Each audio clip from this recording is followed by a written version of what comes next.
ఈ కన్ఫ్యూజన్ లో ఉండి ఇది చాలా చాలా పెద్ద ప్రాబ్లం అయిపోతుంది. చాలా మంది పెద్దవాళ్ళు కూడా సార్ ఈ అంటే ఫ్రీ మోషన్ అవ్వడానికి అప్పట్లో కాళ్ళ మీద చిన్నపిల్లల్ని పడుకోబెట్టుకొని చిన్న చిన్న ఎక్సర్సైజులు వాళ్ళతో కాళ్ళు చేతులు ఇలా ఇలా అనడం చేస్తూ ఉంటారు సార్.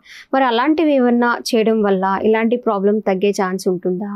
ఎలాంటి ఎక్సర్సైజెస్ అవి జనరల్ గా పసిపిల్లలకి బిలో 3 to 6 months ఆ పని చేయగలుగుతారు. బియాండ్ 6 months అలా స్నానం చేయించడం అనేది అంత ఈజీ అయిన పని కాదు. అప్పుడు పిల్లలు కొద్దిగా ఎదిగి ఉంటారు. కాళ్ళ మీద వాడు పట్టుకోగానే లేచి ఎగరడం మొదలు పెడతాడు. బోర్ల పడడం వచ్చేసిన తర్వాత అస్సలు చేయడం చాలా కష్టం. బోర్ల పడడం వచ్చిన తర్వాత ఏది కొత్తగా నేర్చుకుంటే పిల్లలు కంటిన్యూస్ గా ఆ పని చేయాలనుకుంటారు. సో అందుకని బోర్లు పడుకోబెట్టి చేయగలిగింది పని అయితే ఉండదు. సో ఆ పని ఫస్ట్ 3 to 6 months లోనే చేయడానికి అవకాశం ఉంటుంది. కానీ అప్పుడు 90% ఆఫ్ ద టైం తల్లిపాల మీద ఉంటారు. కాబట్టి